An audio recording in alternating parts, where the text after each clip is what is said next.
puppy in the basement. Mommy told me never to go in the basement, but I wanted to see what was making that noise.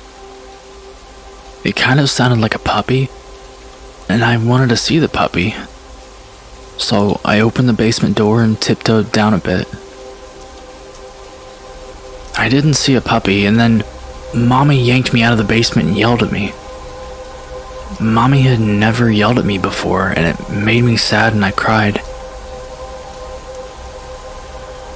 Then Mommy told me never to go in the basement again, and she gave me a cookie. That made me feel better, so I didn't even ask her why the boy in the basement was making all the noise like that and sounding like a puppy, or why he had no hands or feet.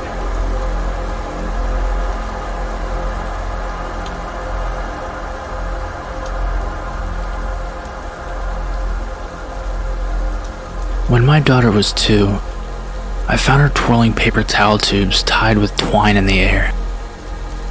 I asked her what she was doing. She said she was practicing her nunchucks. I was very confused as she had no way of knowing what those were. I asked her what she meant, and she said that Adam had told her how to make them and showed her each night how to use them. She went on to say that Adam told her to practice because she may need to know how to defend herself someday. I almost freaked out. But I asked her, what did Adam look like? She said he was tall, blonde, and had blue eyes. She said, Mommy, you know how he looks. You know him. He died of a headache. I had to leave the room. You see, 4 months before she was born, my tall, blonde, blue-eyed martial arts pro friend had died of a brain aneurysm at the age of 27. She has not spoken to him since that day, so I'm not sure if I scared her with my reaction or if she completed her lessons.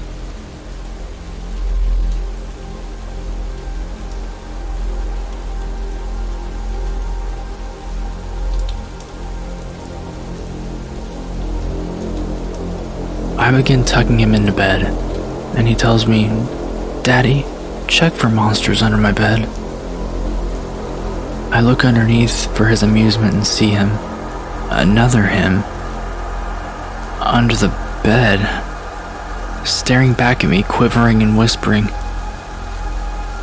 Daddy, there's someone on my bed.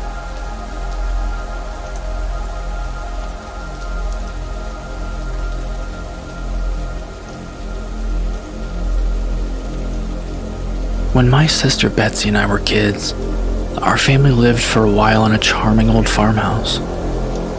We loved exploring its dusty corners and climbing the apple tree in the backyard. But our favorite thing was the ghost. We called her Mother because she seemed so kind and nurturing. Some mornings, Betsy and I would wake up and on each other's nightstands we would find a cup that hadn't been there the night before.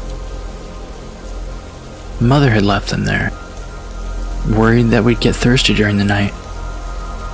She just wanted to take care of us. Among the home's original furnishings was an antique wooden chair which we kept against the back wall of the living room. When we were preoccupied watching TV or playing games, Mother would inch that chair forward, across the room towards us.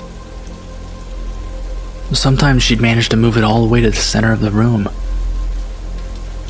We always felt sad putting it back against the wall. Mother wanted to be near us. Years later, long after we moved out, I found an old newspaper article from the farmhouse's original occupant, a widow. She'd murdered her 2 children by giving them each a cup of poisoned milk before bed. She then hung herself. The article included a photo of the farmhouse's living room, with a woman's body hanging from a beam. Beneath her, knocked over, was the old wooden chair, placed exactly in the center of the room. Did it get colder in here, or is it just me?